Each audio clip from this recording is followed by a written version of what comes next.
नमस्कार। जय भीम साथियों। दैनिक दस्तक पर आपका स्वागत है। मैं हूं आपका होस्ट जीपी गौतम। साथियों, देश में आज 26 जनवरी 2025 यानी कि गणतंत्र दिवस की धूमधाम है और देश के प्रधानमंत्री ने देश के नाम अपना जो संबोधन है वो भी देश की राजधानी में दे दिया है। लेकिन प्रधानमंत्री मोदी के लिए जो देश की तरक्की है वो सिर्फ चुनिंदा लोगों के लिए सीमित रहती है। इस देश की जो बहुसंख्यक आबादी है, इस देश के जो दलित पिछड़े मुस्लिम समाज के जो लोग हैं, उनका दुख और दर्द, उनकी असल समस्याएं क्या हैं, उनका विकास कैसे होगा, इनकी बात प्रधानमंत्री मोदी जी के भाषण में बहुत कम देखने को मिलती है। लेकिन देश के पीएम को इनकी आवाज उठानी चाहिए थी। इनकी समस्याओं पर अपनी जो बात है, अपनी पार्टी का जो विजन है, अपनी सरकार का जो विजन है वो रखना चाहिए था। वो ऐसा नहीं कर पाते हैं। लेकिन इस देश में साथियों एक नेता ऐसा है, इस देश में एक ऐसी पार्टी है जो हमेशा इस देश के बहुसंख्यक लोगों के भविष्य के बारे में, उनके विकास के बारे में और उनके भलाई के लिए सोचती रहती है और काम करने के लिए भी तत्पर रहती है। उस पार्टी का नाम है बहुजन समाज पार्टी और उसकी नेता का नाम है मायावती बहन जी। उन्होंने देश के नाम एक बड़ा ही मार्मिक संदेश और प्रधानमंत्री मोदी को जो परेशान कर सकता है, ऐसा संदेश उन्होंने आज 26 जनवरी 2025 को देश के नाम जारी किया है। क्या कुछ उन्होंने अपने संदेश में कहा है और कैसे ये देश के बहुसंख्यक लोगों का भविष्य बदल सकता है, ये सारी बातें आपको इस स्टोरी में बताने वाले हैं। तो सबसे पहले तो आप लोगों को दैनिक दस्तक परिवार की तरफ से गणतंत्र दिवस की बहुत बहुत मंगल कामनाएं। आपने साथियों टीवी के माध्यम से या सोशल मीडिया के माध्यम से प्रधानमंत्री मोदी जी का जो वक्तव्य है वो जरूर सुना होगा और किस तरह से देश की राजधानी में गणतंत्र दिवस समारोह हुआ वो भी आपने जरूर देखा होगा, क्योंकि सवेरे सवेरे उसका समय होता है और वो अब तक खत्म हो चुका है। इस मौके पर पूरे देश की तरफ से जो विविधताएं हैं, जो संस्कृति है, अलग अलग तरीके से झांकियों में प्रदर्शित की जाती है। देश की जो ताकत है वो भी वहां पर दिखाई जाती है। डिफेंस के माध्यम से जो देश की सेनाएं हैं उनका कर्तव्य वहां पर होता है। तो देश की जो तरक्की है वो वहां पर दिखाई जाती है। लेकिन साथियों, इस देश की अगर तरक्की आपको नापनी है तो आपको इस बहुजन समाज की तरक्की से नापना होगा कि बहुजन समाज इस देश में कहाँ खड़ा है, बहुजन समाज की तरक्की इस देश में कितनी हुई है। इस देश का जो मजलूम समाज है, इस देश के मेहनत का जो समाज है, जिसको सदियों से, जिसको सैकड़ों वर्षों तक गुलाम बनाए रखा और आज भी वो मानवीय अधिकारों के लिए अपनी लड़ाई लड़ रहा है, ऐसे लोग इस देश की तरक्की में कहाँ हैं, ये सवाल आपको साथियों पूछने होंगे और आपको अपने आप से भी पूछना होगा कि मैं और मेरा परिवार, मेरा समाज इस देश में कहाँ खड़ा है। अगर आपको देश की तरक्की नापनी है तो साथियों आपको खुद की तरक्की से पहले इस देश की तरक्की को नापना होगा।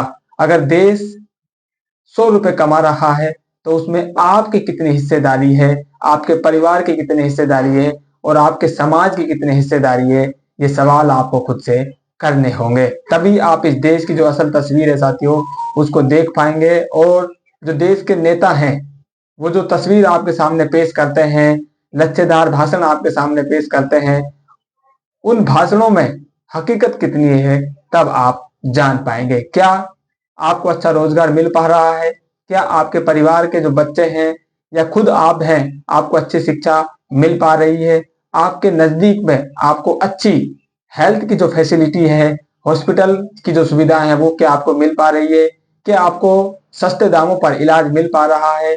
इससे साथियों आपकी तरक्की नापी जाएगी और आपके पास खर्च करने के लिए पैसे कितने बच रहे हैं कमाने के बाद, वो आपकी तरक्की को जरूर डिफाइन कर सकते हैं। इसके अलावा अगर आप भी जो 5 किलो अनाज सरकार के द्वारा दिया जा रहा है, अगर वो आपके लिए ज्यादा मायने रखता है तो साथियों कहीं ना कहीं इस देश की जो सरकार है वो आपसे झूठ बोल रही है और आपको जो सपने वो बेच रही है, आपके सामने वो जो देश की तस्वीर पेश कर रही है, कहीं ना कहीं वो झूठी है। क्योंकि आप आज भी जो 5 किलो अनाज है वो आपके लिए ज्यादा मायने रखता है। इन्हीं सब बातों को साथियों इस देश की एकमात्र ऐसी नेता है जो इस देश की असल तरक्की को समझती है, इस देश की जो असल समस्या है, इस देश के नागरिकों की जो असल समस्याएं हैं उनको समझती है और भली भांति उनको वो अपनी जब सरकार रही उनको उन्होंने इम्प्लीमेंट भी करके दिखाया है कि कैसे सरकार लोगों का जीवन बदल सकती है और उनके विकास के लिए कैसे सरकार अधिक से अधिक जो लाभ है वो पहुंचा सकती है। तो बहन जी ने इस मौके पर साथियों एक जो बड़ी समस्या इस देश में इस समय बनी हुई है बेरोजगारी की और शिक्षा की, उस समस्या को भी उन्होंने उठाया है। और दूसरी जो बड़ी समस्या है कि कैसे गरीब गरीब होता जा रहा है और अमीर अमीर बनता जा रहा है, ये जो आर्थिक असमानता इस देश में बढ़ रही है, इसको बहन जी ने उजागर करने का काम किया है। आप खुद देखिए बहन जी ने क्या कहा है। उन्होंने देश के नाम एक संदेश दिया है। उस संदेश में उन्होंने कहा है, देश व दुनिया भर में रहने वाले सभी भारतीयों को 76वें गणतंत्र दिवस अर्थात परम पूज्य बाबा साहब डॉक्टर भीमराव अंबेडकर का संविधान देश में लागू दिवस की हार्दिक बधाई एवं शुभकामनाएं। तो बहन जी ने साथियों सबसे पहले इस देश में जो गणतंत्र दिवस आज मनाया जा रहा है, 76वां जो गणतंत्र दिवस मनाया जाता है, उसको बहन जी ने थोड़ा सा बहुजन समाज के लिए और क्लियर किया है कि इस दिन देश का संविधान लागू हुआ था और उस संविधान को किसने लिखा था? परम पूज्य डॉक्टर बाबा साहब अंबेडकर ने। यानी कि जो संविधान लागू दिवस है उसकी आप लोगों को बधाई, ढेरों शुभकामनाएं। आगे बहन जी इस देश की जो समस्या है, बहुजन समाज की जो समस्या है, उनको उठाने का काम किया है। बहन जी आगे कहती हैं, अपनी उन्नति के साथ साथ देश के विकास के लिए खून पसीना बहाने वाले लोगों को क्या उनकी मेहनत का सही फल व संविधान के हिसाब से उन्हें वाजिब न्याय और आरक्षण सहित आत्मसम्मान के साथ जीने का हक मिल रहा है? यही मुख्य चिंता व चिंतन की बात जो आज के दिन का वास्तविक संदेश है। तो बहन जी ने यहाँ पर साथियों एक बड़ा सवाल सरकार के सामने दागा है। क्या जो इस देश का मेहनत का समाज है, जो बहुजन समाज है, वो अपनी मेहनत कर रहा है, खून पसीना अपना बहा रहा है? क्या वो जो पसीना बहा रहा है, वो खून बहा रहा है, वो जो मेहनत कर रहा है, क्या उस मेहनत के बदले में उसको मेहनत के बराबर में उसको फल मिल रहा है? ये बड़ा सवाल सरकार से बहन जी ने पूछने का काम किया है। और साथियों आपकी जो आवाज है, आप जो मेहनत कर रहे हैं, क्या उस मेहनत के बदले में आपको उचित जो आपको फल मिलना चाहिए? यानी कि आपने किसी के पास 8 घंटे मेहनत की, तो क्या आपको 8 घंटे के बदले में आपको जो मिलना चाहिए था, आप चाहे आप उसको पैसे से लगा लीजिए, चाहे आप सामान से लगा लीजिए, क्या वो आपको बराबर मिल रहा है? ये सवाल बहन जी ने आपके लिए सरकार से पूछा है। और इस देश में जो आरक्षण की व्यवस्था है, क्या वो आरक्षण आपको प्रॉपर अभी तक मिल पाया है? और क्या इस देश के नागरिकों को जो संविधान में हक अधिकार दिए हुए हैं, क्या अभी तक वो हक अधिकार इस देश के नागरिकों को मिले हैं? ये बड़े सवाल बहन जी ने आज सरकार से पूछे हैं और यही बड़ी समस्या है, यही तो चिंता का विषय है और यही चिंतन का विषय है। मतलब ये समस्या है और इन समस्याओं पर ही सरकार को सोचना चाहिए, विचार करना चाहिए और इन्हीं पर सरकार को अपनी जो योजनाएं हैं, अपने जो सपने वो सरकार बेच रही है, उन सपनों को बताना चाहिए। लेकिन इस देश की विडंबना है साथियों, बहुजन समाज की विडंबना है कि सरकारें लगातार रिपीट हो रही हैं, लेकिन बहुजन समाज वहीं का वहीं आज भी बना हुआ है।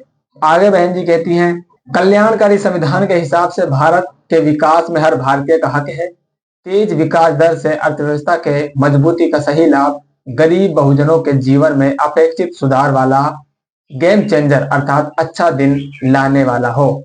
इसलिए कुछ मुट्ठी भर पूंजीपति व धन्ना सेठों की संख्या में हो रही वृद्धि से कहीं अधिक तथा व्यापक जनहित व देश कल्याण के लिए भारत देश की पूंजी में विकास बहुत जरूरी। जो संविधान निर्माता परम पूज्य बाबा साहब डॉक्टर भीमराव अंबेडकर की सोच एवं संघर्ष होने के कारण अंबेडकरवादी बीएसपी की भी सर्वजन हिताय व सर्वजन सुखाय की नीति एवं सिद्धांत है। सरकार की कार्यशैली देश विकास के प्रमुख क्षेत्रों में सरकारी क्षेत्र की उपेक्षा करके केवल प्राइवेट सेक्टर को ही अधिकतर बढ़ावा देने की है, जिससे एससी, एसटी व ओबीसी आरक्षण सहित सामाजिक न्याय का संवैधानिक कल्याणकारी सिद्धांत थोड़ा नहीं बल्कि काफी प्रभावित है।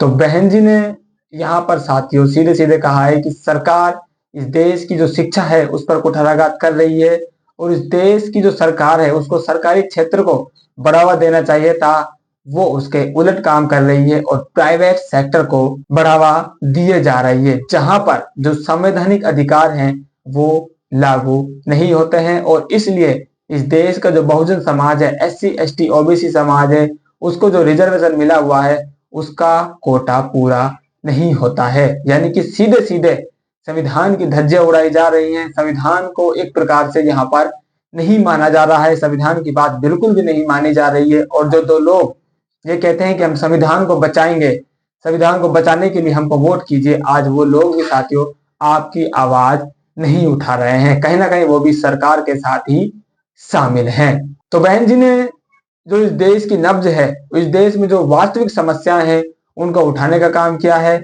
और जब ये समस्याएं साथियों मीडिया में जाती हैं, अखबारों की सुर्खियां बनती हैं, तो देश की जो सरकार है वो कहीं ना कहीं हिल जाती है। इसीलिए आज PM मोदी भले ही उन्होंने अच्छा भाषण दिया हो, लेकिन कहीं ना कहीं बहन जी ने उनकी जो जड़ है उसको हिलाने का काम किया है। तो इस गणतंत्र दिवस के मौके पर साथियों बहन जी ने जो कुछ आपके लिए समस्याएं गिनाई हैं और उनके मांग सरकार से की है, इस पर आपकी क्या राय है और क्या बहन जी ने आपके लिए वाजिब सवाल उठाए हैं, इस पर आपकी क्या राय है, कमेंट करके जरूर बताएं। फिलहाल इस अपडेट में इतना ही, मिलते नई अपडेट में, तब तक के लिए जय भीम।